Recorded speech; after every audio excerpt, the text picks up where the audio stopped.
Tonight, floods wreak havoc in the far north with an entire town evacuated and dramatic rescues as people are plucked from trees and the roof of a pub. It was a torrent, like a torrent you wouldn't believe, and they were washed out of the pub.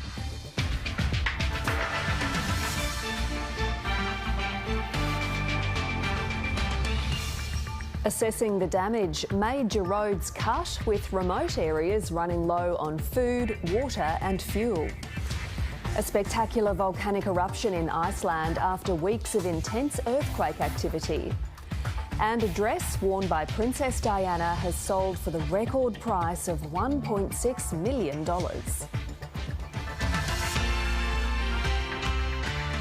Good evening, Jessica Van Vonderen with ABC News. The rain threat in far north Queensland may have eased, but some communities remain cut off by floodwaters, with essentials running low. There have been dramatic rescues as people were plucked from trees and the roof of a pub by locals. And late today, the Defence Force evacuated an entire town. Thousands of people still don't have power. We have reporters in the region tonight from the northern beaches of Cairns down to Inisvale. Christy Sexton-McGrath begins our coverage. As the floodwater recedes, stories of survival and bravery are emerging. In Rossville, north of Cairns, James, are you all right? rumours of people trapped in trees and on the roof of a pub reached Gavin Deere. Yeah, we got you. We got you. This man found exhausted and shivering, but alive. Okay, we got you, mate. Can you get down? Yeah. Just when we were starting the motor, we could hear help, help. And we got out and we rescued the first fella sitting right up in a tree. This is an ocean of water, like unbelievable stuff. This tiny two-seater mustering chopper did what the Defence Force apparently couldn't, plucking people from the roof of a pub. We're used to cyclones, floods every year, but this flood, mate, it was something to behold. This is the Sodden Group save from the Lion's Den, hotel that is. These are the stories of which every Australian can be proud of, the very essence of the Australian character. Army Chinooks were finally able to fly into the Indigenous community of Woodward, north of Cairns. There he is. To evacuate some of the town's 300 residents. They've had a traumatic week, some forced to swim through croc waters in the middle of the night. By the end of the evacuation, stricken locals will have been moved to the safety of Cooktown. Healthcare, food, showers at the PCYCs. The northern beaches suburbs of Cairns were smashed at the height of the emergency. Yorkeys Knob 2023. The road in has crumbled, warped and buckled by the water. But the Yorkeys Knob Boating Club has power and some food. It's really a blessing. Yeah, it's like I'm happy that the community is looking out for each other. It's also being used as a makeshift medical clinic. We're doing the best that we can here. It's quite limited. Nearby, the Ezzy family has a heartbreaking task, clearing mud from their home. It was in every cupboard, behind every door and every shelf, everything. They've lost almost everything, even the Christmas tree. I think it'll hit me in a few days, but it's all stuff. We're all okay. In the tropical heat, exhausted locals have begun pulling their trashed belongings out onto the street. It's not known exactly how many homes were damaged or destroyed in this flooding event, but what is certain is it's going to take a huge effort to recover. The rain may have eased, but for many, the flood has put life's essentials beyond reach. Christy Sexton-McGrath, ABC News, Yorkeys Knob. As the floodwaters recede, the next phase of recovery has begun in remote far north Queensland. Nearly a week since Cyclone Jasper made landfall, supplies are dwindling and access is blocked after major roads were cut. Across the vast Daintree, communities are inundated and isolated. This is catastrophic, the amount of water.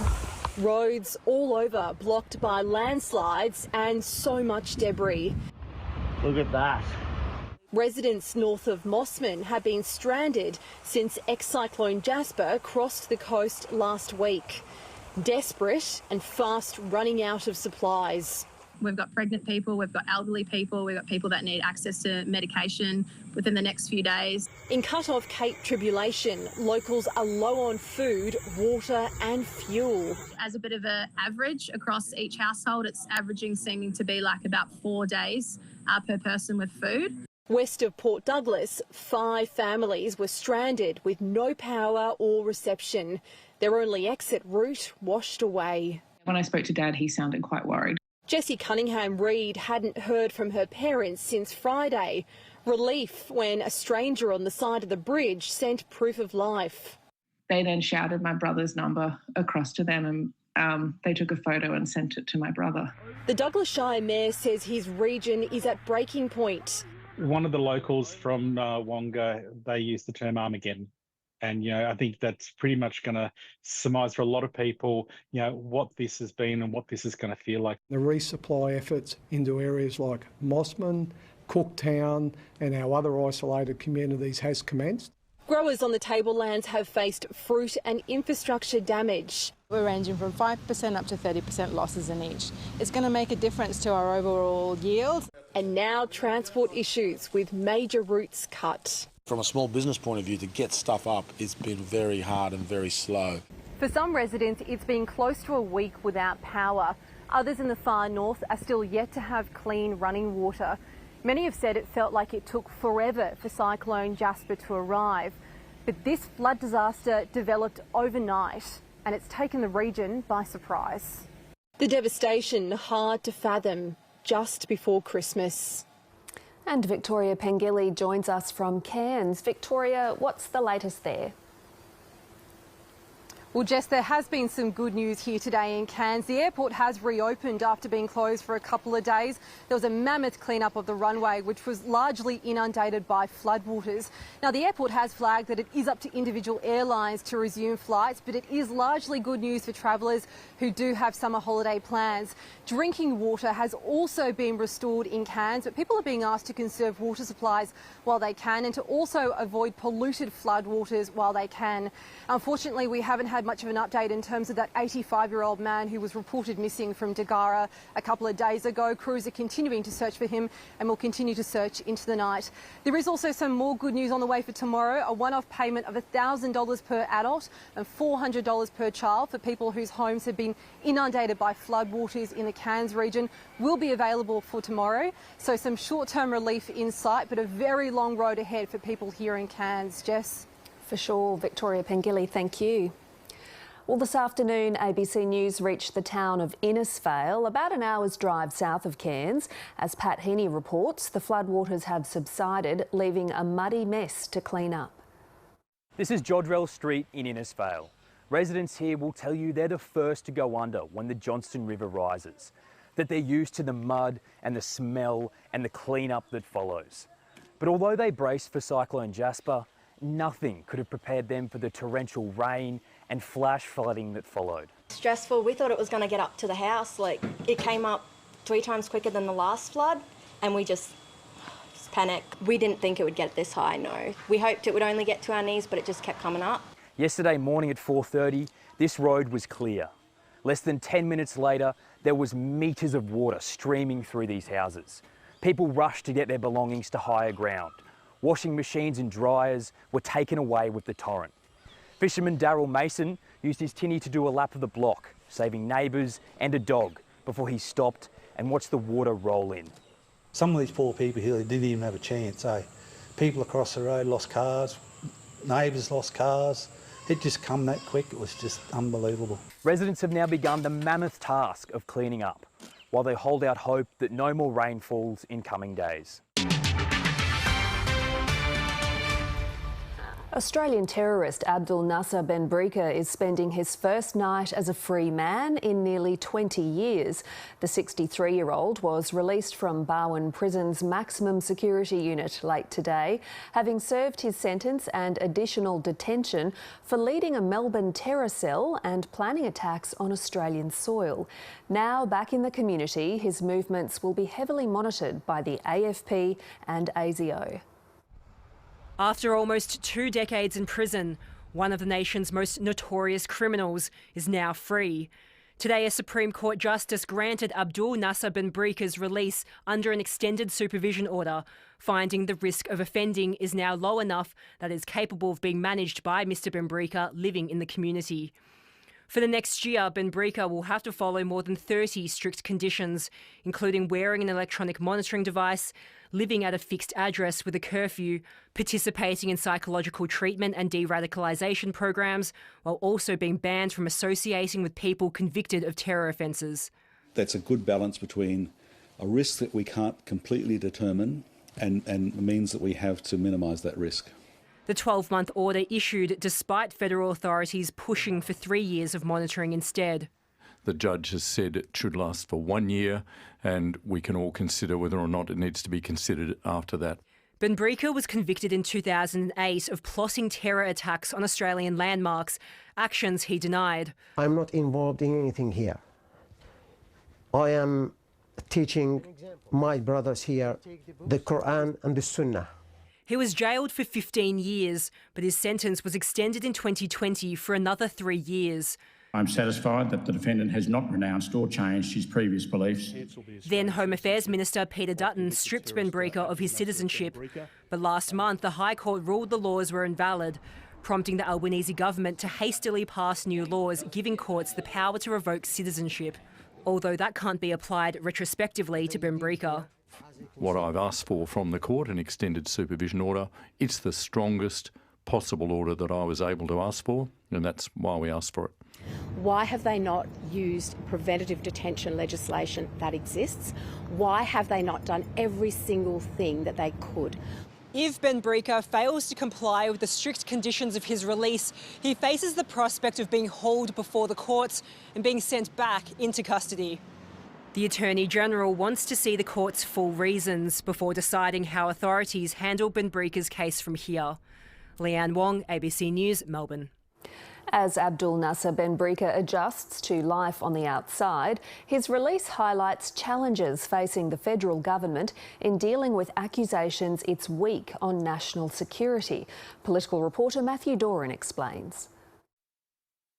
Today's decision fuels the narrative the opposition's been running against the government for some time, arguing that it's solely responsible for a situation where a convicted terrorist like Benbrie is released into the community. Weeks after almost 150 people housed in immigration detention, some of whom are convicted serious criminals, were also freed as a result of another court ruling.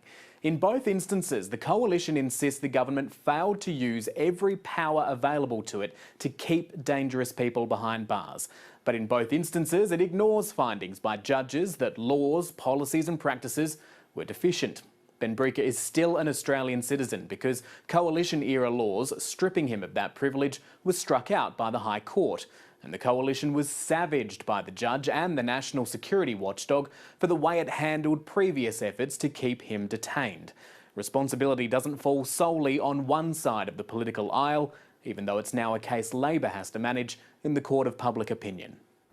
Matthew Doran reporting. The Israel-Gaza war is threatening to hit global supply chains. A spate of attacks on tankers and ships moving through the Red Sea by rebels linked to Iran has prompted the United States to form a maritime coalition. 10 nations have already joined, but Australia has so far resisted calls to deploy a warship. A crisis mission to Israel where military tensions are playing out well beyond Gaza. These attacks are reckless, dangerous, and they violate international law. The US Defence Secretary's cobbling together a maritime coalition to protect merchant ships, now under regular attack by Houthi rebels when transiting the Red Sea. This is not just a US issue. This is an international problem, and it deserves an international response. An initial 10-member naval task group, including military assets from Britain, France, Bahrain and Italy, will take part in Operation Prosperity Guardian to patrol the crucial trading waters. Australia's yet to declare any contribution. We'll consider the request that we've received from the United States military in the normal course. What we have in this indecision is an international embarrassment.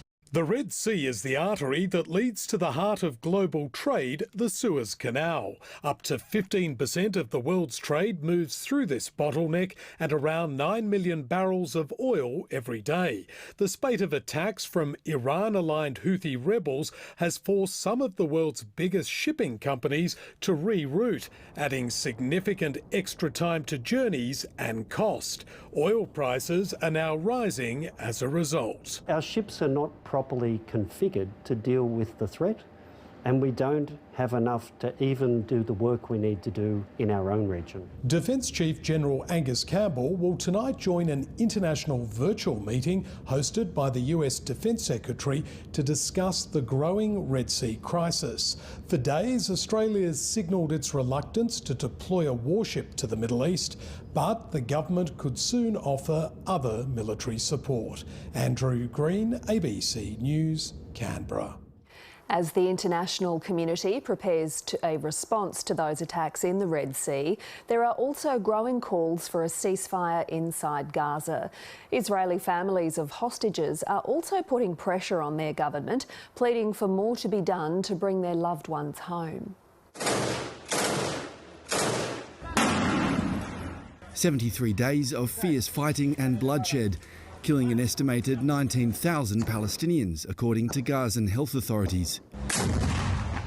It's a soaring toll that's prompted Israel's most powerful ally to once again urge restraint around civilians.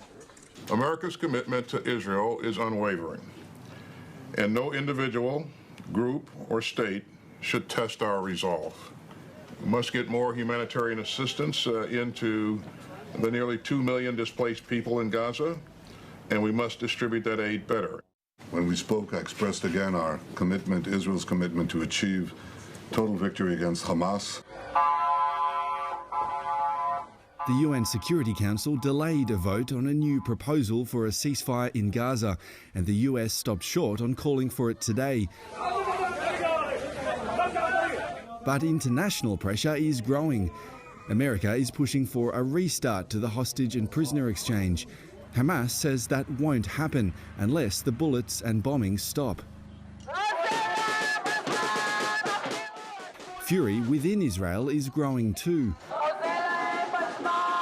Families of hostages protesting in Tel Aviv, calling for more to be done to bring their loved ones home, after Hamas posted another video of 3 elderly men seized on October 7.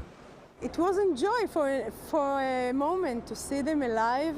As by far the largest supplier of weapons to Israel's military, the US risks complicity in atrocities in Gaza, according to Human Rights Watch, and now finds itself in the awkward position of trying to urge restraint. And even if the US does allow a new ceasefire resolution to pass the UN Security Council, there are still no guarantees Washington's influence can rein in a vengeful Israel. Tom Joyner, ABC News. The evidence in former Liberal staffer Bruce Lehrmann's defamation hearing has wrapped up, with a lip reader brought from the UK for the case. Mr Lehrmann is suing Network 10 and journalist Lisa Wilkinson over an interview during which Brittany Higgins alleged she'd been raped at Parliament House. The case has ended where it began, at the Dock in Canberra, the pub where Brittany Higgins and Bruce Lehrmann were drinking before the alleged rape. Lip reader Timothy Reedy came all the way from England to tell the court he believes in one exchange Mr Lehrmann was plying Ms Higgins with drinks, saying, "Drink that all now," to which she replied, "I don't want to." Mr Lehrmann's lawyer challenged the testimony, suggesting Mr Reedy was influenced by the context, but Justice Michael Lee has allowed the evidence to be part of the case. Mr Lehrmann launched the defamation case after his trial was abandoned last year with no findings against him. Earlier today, and for part of yesterday, the court live stream was suspended, while Senator Linda Reynolds' former Chief of Staff, Fiona Brown, gave evidence. Ms Brown told the court she was blindsided when Brittany Higgins told her she'd woken to find Bruce Lehrmann on top of her. But she stuck by her claim Ms Higgins never disclosed the assault, something Lisa Wilkinson's lawyer, Sue Chrysanthou, questioned. "You must have understood that it must have been an allegation of assault. I didn't because I was reliant on the information she gave me, and she did not make an allegation." Fiona Brown said after she was told by police Ms Higgins had lodged a complaint about a sexual assault, she spoke to Mr Lehrman on the phone about his termination. She said he told her neither Brittany or I were in an intoxicated state. She said she pressed further, asking, "What state was Brittany in when you left?" He said she was happy. One person not in court today was Brittany Higgins. She and her fiancé, David Shiraz, have left the country to build a new life in France. The hearing will take a pause tomorrow before final submissions later in the week. Elizabeth Byrne, ABC News, Sydney. In the Northern Territory, Natasha Fyles has resigned as Chief Minister over revelations she failed to disclose shares in a company that owns a controversial mine on Groote Eylandt. She's previously dismissed community calls to investigate the mine's health impacts, saying there's enough monitoring in place. Today, she announced she'll step aside as leader and from her portfolios, but will stay on as local member. Ms Fyles has faced mounting accusations of conflicts of interest in recent months, but she says her failure to disclose the shares was not intentional. A dress worn by Princess Diana has sold for $1.6 million at a Hollywood auction, 11 times over the estimated price. It's the most expensive sale ever of clothing owned by the late princess, topping the iconic wool sheep print jumper sold earlier this year. Diana was photographed twice wearing the black and blue ballerina-length dress. After weeks of warnings, a volcanic eruption is underway tonight in southwest Iceland, near the capital Reykjavik. Authorities had been bracing for the eruption after thousands of small earthquakes, preemptively evacuating more than 3,000 residents in a nearby town. A sea of fire spewing from cracks in the ice. The eruption beginning just after 10 p.m. local time after a series of small earthquakes in southwest Iceland. Jets of lava burst more than 100 metres into the air along a fissure about 3.5 kilometres long. An Icelandic Coast Guard helicopter braving blackened skies to capture these extraordinary scenes and confirm the exact location and size of the event. The eruption is taking place just 3 kilometres north of Grindavik, a small city on Iceland's southern peninsula. The town's 3,000 people were evacuated last month due to heightened seismic activity, with thousands of quakes detected over the past 8 weeks. The big question is how intense will it be and how long will it last, and that is something nobody knows. Iceland is home to 33 active volcanoes. This peninsula alone has seen 3 eruptions over the past 2 years. There are concerns the fissure could pose a risk to a nearby geothermal plant. A series of volcanic events across Iceland in 2010 caused widespread flight disruption across Europe, but experts don't believe this eruption will do the same. It's unlikely to produce a huge ash cloud.